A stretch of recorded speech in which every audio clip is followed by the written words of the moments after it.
Hey, I'm Shayna Turner, and we're sitting here in City Park in New Orleans, Louisiana. So, just wanted to talk a little bit about my thoughts about just the divide that takes place a lot of times amongst activists and organizers between those circles of folks who identify as activists and organizers and, the communities that we are a part of, that we come from, that we are fighting on behalf of. I have a lot of thoughts on the subject, so hopefully I don't go too far into space, but basically I feel that there is a lot of self-righteousness amongst us that really needs to be looked at, and people just need to remember that it takes exposure to have a certain language, and it takes privilege to be able to understand how our ignorance manifests sometimes. And so when we're so fast to cut each other's throat and tell each other and check each other and tell each other all these things about how we are being ignorant, a lot of times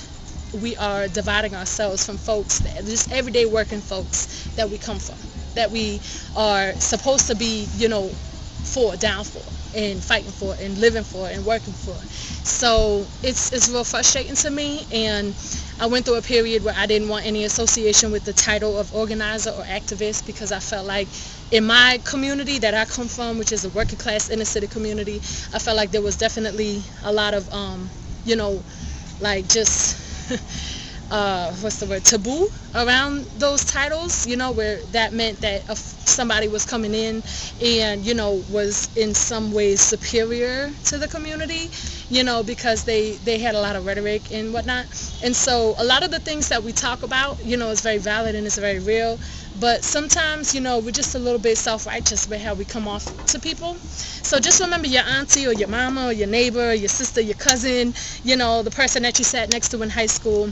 And just remember how if you are from a community that's marginalized, that those folks have not necessarily all had the same opportunities, as those of us who get sponsored to go to workshops and conferences and,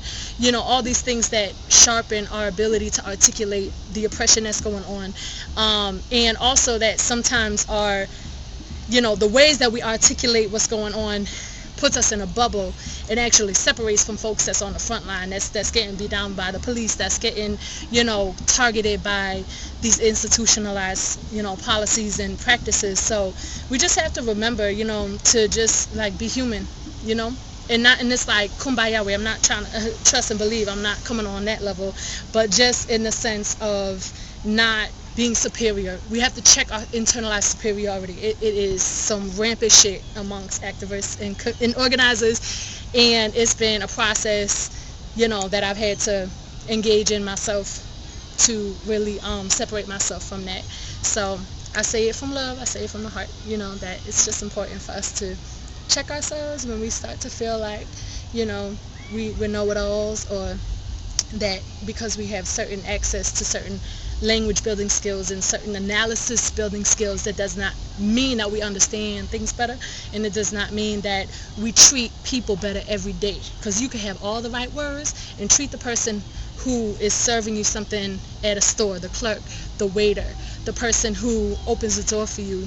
that gives you your token to get on the train. We could treat them in a way that is not in line with all of our anti-oppressive analyses. So that's where we really have to check ourselves.